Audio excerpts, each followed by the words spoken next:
30 de agosto de 2012 foi certamente um dia importante na cena cultural nacional. O lançamento de um livro levou muitas centenas de pessoas ao centro de convenções de Dili. Uma das alas do pavilhão foi reservada especialmente para membros das Forças Armadas e antigos guerrilheiros da luta de libertação. Havia também espaços dedicados ao corpo diplomático, ao mundo académico, às instituições do Estado e à Igreja Católica. Pode dizer-se que toda a gente quis estar ali, de tal modo que teve de seu lugar este local espaçoso para poderem entrar todos os que atempadamente confirmaram a presença. A autora do livro é a professora universitária Ângela Carrascalão, que nesse dia estava nervosa como uma noiva, mas a importância do acontecimento ultrapassava-a em muito. A maioria das pessoas estava ali para comungar numa espécie de homenagem a quem forneceu o conteúdo do livro, o Presidente da República, Taur Matan Ruak. Este foi um dia certamente inesquecível para a Ângela Carrascalão.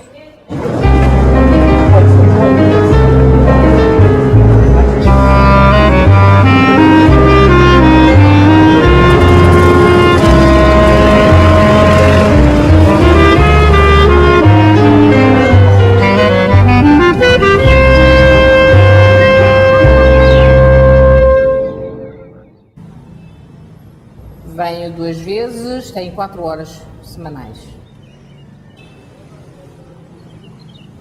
E depois, de acordo com as minhas necessidades e mais dos alunos e mais da matéria, posso de vez em quando acrescentar mais uma aula por minha recriação. Evidentemente que não faz parte do programa, mas é porque quando nós entendemos, não só eu como os outros professores, que daí advém algum benefício para os alunos. Esta aula é de Direito Internacional Público, licenciatura de Direito. Ângela Carrascalão dá as aulas em português, cumprindo à risca a diretiva da UNTL e a lei em vigor. Nem outra coisa seria de esperar de quem estudou e ensina Direito. A vantagem desta professora é que ela é filha de um português e, por isso, em casa sempre se falou nessa língua. Além disso, viveu em Portugal durante alguns anos e assim escapou à influência indonésia que dominou Timor-Leste durante 24 anos de ocupação militar. Não é fácil ser-se professor aqui. Havendo falta de livros e compêndios, os professores escrevem tudo no quadro para que os alunos possam copiar os apontamentos e assim estudar a matéria dada. Ao mesmo tempo que se ensina a matéria em questão, ensina-se também a falar português, acrescentando vocabulário sempre que surgem palavras novas. É proibida ou então é vedada. A Organização Internacional é intervenção na ordem interna dos Estados. Nesta turma há alunos de todas as idades, alguns muito jovens, outros nem tanto. E há até figuras públicas da política, como é o caso do antigo ministro João Gonçalves. Isto é reflexo da sociedade e da falta de hipóteses que as pessoas tiveram de estudar a seu tempo, como aconteceu comigo. Eu tive hipóteses, mas não quis estudar, porque achei que tinha todo o tempo do mundo à minha frente e não estudei. E quando regressei a Timor-Leste, em 2002, e depois em 2004 se começou a falar na abertura da Faculdade de Direito, faça-se justiça pela mão do Dr. Mário Alcatir, que dizia que uma universidade sem faculdade, sem Direito, não era uma universidade a sério. Eu decidi que também haveria de estudar Direito. Eu terminei o curso de Direito e fui logo convidada para dar aulas, portanto, primeiro como monitora e agora também como assistente, o que me dá muito prazer, muito gosto. Portanto, o Sr. João Gonçalves, que foi ministro, foi meu colega no primeiro ano, não prosseguiu os estudos porque era ministro, naturalmente, não é? Não teve tempo para estudar, mas tendo saído agora do governo, não estando agora a ocupar nenhum cargo oficial, resolveu prosseguir os seus estudos, o que eu acho muito bem, assim como o Sr. Coronel Sabica, aqui na aula também, que eu tenho às vezes alguma dificuldade em lhe chamar o Sr. Américo Ximenes, ou também como o Sr. Major Maucalo, não é, que conheço da minha vida profissional, quando eu era chefe de gabinete do Secretaria de Estado da Defesa, portanto também não sou capaz de chamar-lhe o António Soares, mas acho que é muito bom que os timorenses, independentemente da sua idade, queiram valorizar-se profissionalmente e queiram enriquecer. É muito bom. Novos ou mais velhos, a professora a todos rende homenagem. Ela percebe que não é fácil estudar numa língua que não é aquela que usamos no dia a dia. São muito aplicados. Naturalmente têm algumas dificuldades de português, mas com o decorrer das aulas conseguem perfeitamente ultrapassar esse problema, porque nós aqui nunca falamos tétano. Entendem, eu sei falar fluentemente tétano, mas acho que se eles vão ter de lidar com o português, seja na legislação, seja se forem para a sua vida privada, portanto, mas especialmente com as leis, terão de aprender português. O tétano jurídico ainda não está preparado para isso, portanto, são muito aplicados, são muito disciplinados, são bons alunos. Depois das aulas, o almoço.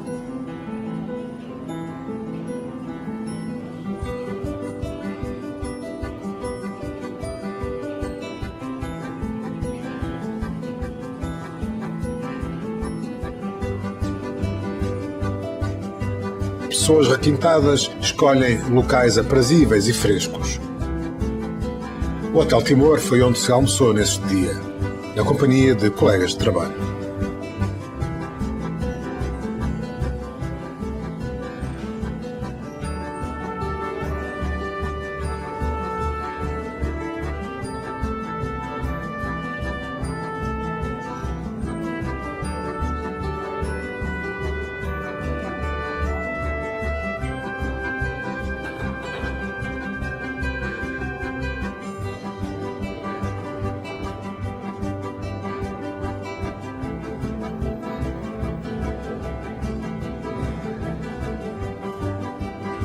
Eu dei umas aulas em tétano da PNTL.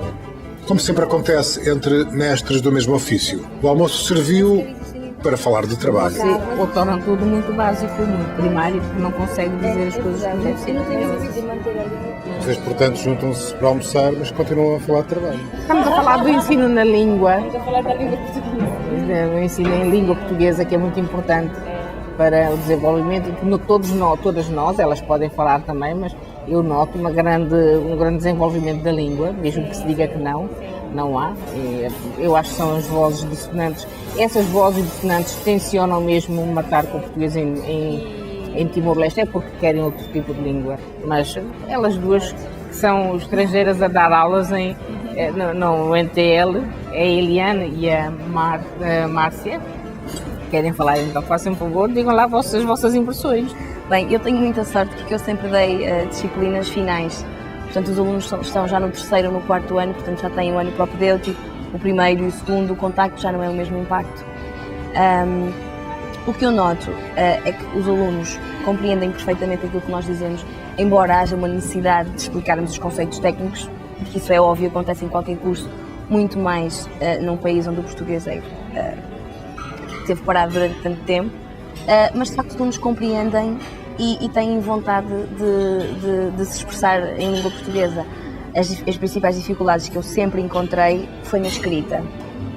Há uma grande dificuldade de se expressarem corretamente em termos jurídicos, mas o que também está associado à complexidade do direito em si. Mas é possível, como nós estávamos a conversar, é possível, nós já temos licenciados pela Faculdade de Direito, licenciados em português, e que agora ensinam também em português. Portanto, isso é um grande passo na sedimentação da língua aqui em Timor-Leste. Portanto, eu sou grande apologista da continuação do curso em língua portuguesa, até porque o tétano é uma língua um tanto ou pouco limitada para os aspectos jurídicos.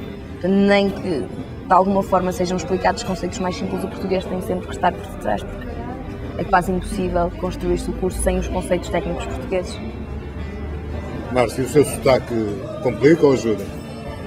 Não, pelo menos não tenho ouvido reclamações dos alunos.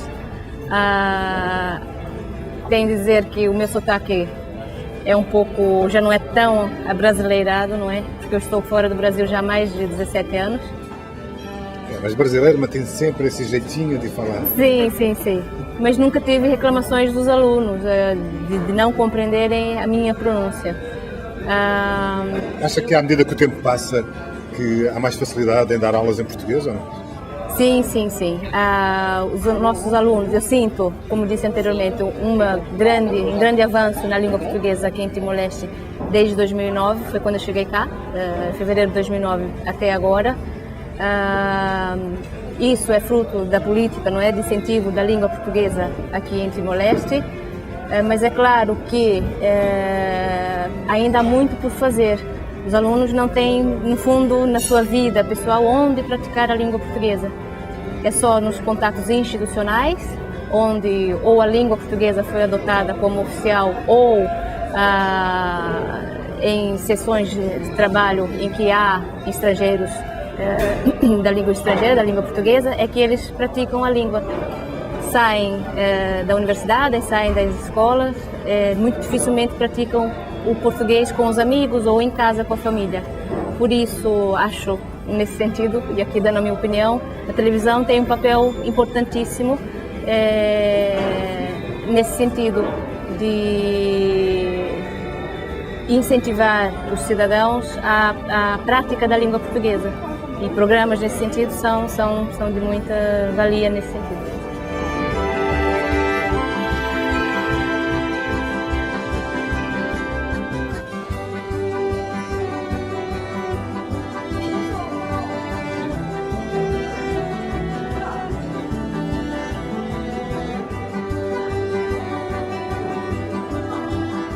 O dia termina em casa como convém. A casa de Dili foi construída há alguns anos apenas, mas o terreno é propriedade antiga da família. Isto tem uma história, portanto, isto é uma quinta da minha família, da minha mãe, que meu pai comprou para que a minha mãe pudesse geri-la e ser independente.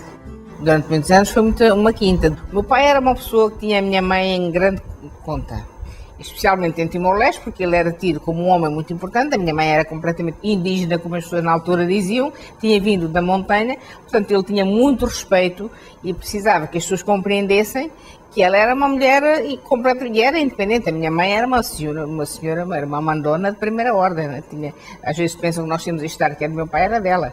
Ela é que tinha assim este estar mesmo de senhora dona.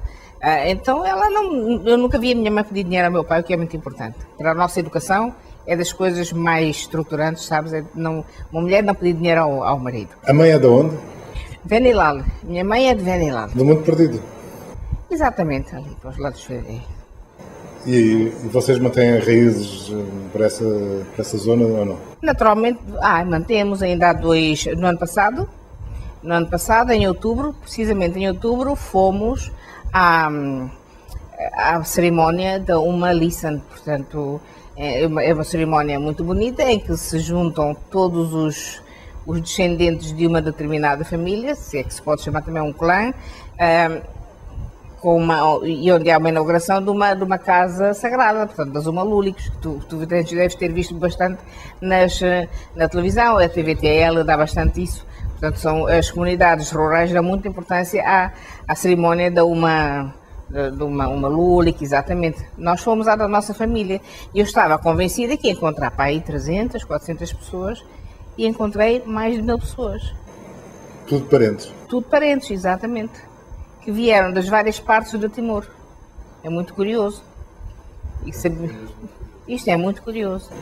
Isso daria para escrever um livro. Dava para escrever um livro, foi uma história é uma sensação muito bonita tu estares ali, vives em comunidade. Nós dormimos numa tenda imensa, eu dormi numa tenda enorme, como daqui até, por exemplo, até o muro da minha casa, onde dormiram umas 500 pessoas, eu dormi numa delas, que estava destinada precisamente aos descendentes da minha mãe. A família da minha mãe veio de não sei se é bisavó dela, veio de uma terra chamada Macadique, e então chamavam-nos de Macadique, não é? Nós somos de Venilal, sim, mas somos os de Macadique. E eu até perguntei, mas estão aqui, a minha família, o apelido da minha mãe, apelido cristão é Guterres, portanto eu sou Maria Ângela Guterres Viegas Carrascalão, e eu perguntei se estavam lá todos Guterres, e ela disse, uma das velhotas disse, não vale a pena perguntar por nome Guterres, porque Guterres há muitos, basta ter que ser um nome gentil. Qual é o nome? Que é Kailoe, acho que é assim, Kailoe, que é o nome de raiz da família. Não é? Da mãe, exatamente. Do pai não, que o pai é português, tem razões, tem outra história. minha mãe tinha um nome gentil, que era Lebucai. Todos eles têm pode ser às vezes prefixo, às vezes sufixo, cai. Vamos terminar esta reportagem do modo como a começamos, com a biografia de Taur Matanruak, escrita pela Ângela Carrascalão. Eu é que pedi ao general, sabe? Porque mesmo quando nós vemos o general, o presidente, que na altura era general, a falar como general, uma pessoa sente-se fascinada por aquela presença. Ele tem uma presença que fascina as pessoas, portanto, ele tem um carisma muito forte. Ele no bom sentido, ele seduz as pessoas. E as pessoas pensam, portanto, se um timorense como o general de Matanruak, ou como o era José Vasconcelos, conseguiu chegar a general pelo bom caminho da seriedade, da honestidade, tudo isso, porque é que eu não vou escrever esta história para que nós, timorenses, possamos compreender que podemos chegar alto sem ser pela via da corrupção e, às vezes, da bandidagem, porque senão também as pessoas pensam que nós nos tornamos importantes, nós, timorenses, nos tornamos importantes porque somos corruptos, ou porque roubamos, ou porque somos mentirosos e de uma determinada maneira conseguimos chegar a um determinado cargo. Eu acho que era importante que nós soubéssemos que não é bem assim. Quando eu fui trabalhar como chefe de gabinete do secretário de Estado da Defesa, o Sr. General Matanruak ia lá todas as semanas ter reuniões com o Sr. Secretário de Estado da Defesa. E ele, assim como aconteceu no dia do lançamento do livro, em que ele deveria chegar só às 4 horas, ele chegou mais cedo. E quando, por exemplo, no lançamento eu lhe perguntei mas Sr. Presidente, porquê chegou mais cedo? Porque eu quero conversar com as pessoas. Ele gosta de estar com as pessoas. E, portanto, ele chegava a essas reuniões de sexta-feira, que deviam começar às 4 horas, 20 minutos para as 4, às vezes um pouco antes, às vezes mais tardar um quarto para as 4, as reuniões começavam às 4, o general já lá estava. Então já lá estava e nem tinha uma sala para ele esperar, que aquela secretaria era pequena, não tinha lugar para ele esperar, não tinha espaço, mas ele ficava numa sala, ficava com a secretária, com as seguranças, com os datilógrafos. O senhor general sentava-se numa cadeira como uma pessoa qualquer, como qualquer pessoa que fosse lá falar com o secretário de Estado e não se importava de estar ali no meio de toda a gente. Eu reparava que as pessoas todas se punham quase em sentido, que se fazia silêncio quando o general entrava e eu dizia, este homem realmente é um homem especial. E ele me chamava para o meu gabinete, sentia-me até muito mal porque eu tinha um gabinete só para mim, o Sr. General sentava-se ali a contar-me algumas pequenas histórias e eu dizia-lhe sempre no fim, Sr. General, eu tenho de escrever a sua história, o senhor tem que me dar autorização para eu escrever a sua história. E tanto teimei, ele sorria no início e dizia, mano, agora a minha história, eu tenho lá alguma história, tanto teimei que ele um dia disse-me assim, está bem, a mana vai escrever a minha história. E a história foi escrita em língua portuguesa. Se eu penso em português, para eu escrever em tétum, eu tinha que traduzir o meu discurso, aquilo que eu pensava, para tétum. E, portanto, nunca iria sair muito bem. Para além do mais, o tétum, para escrever um livro de 580 páginas, é uma língua que ainda não está suficientemente desenvolvida. Tem falta de alguns vocábulos, não permite que nós possamos desenvolver o nosso raciocínio como deve ser, e foi por isso que eu escrevi em português. Eu penso em português, escrevo em português, já Xanana Guzmão dizia isso, a estrutura mental dele é feita em português. Quando é assim, nós que andamos desde a escola primária a falar português, nós não tivemos esse problema, pensamos muito naturalmente em português e depois é que traduzimos para tétum. Essa questão foi colocada também ao biografado ou não? Não foi. Agora, o que foi colocado até pelo biografado, não foi ao biografado, mas sim pelo biografado, é a necessidade de traduzir este livro para tétum. Ele tem de ser traduzido para tétum, isso eu reconheço agora. E estamos a pensar fazê-lo, mas obviamente nem vou ser eu, porque eu quero que o livro saia como deve ser, não quero que seja assim uma tradução para tétum, saber outdate, isso eu não quero. Acho que parar é morrer. Eu tenho 61 anos, também é importante que se diga. Eu acabei o curso, mas estou a fazer o mestrado. Ângela Carrascalão é uma mulher do nosso tempo. Para além de tudo quanto já aqui ficou dito, ela ainda escreve num blog onde exercita os seus direitos de cidadania e anda frequentemente pelo Facebook. Na Casa do Anjo, o acesso à internet não é um problema.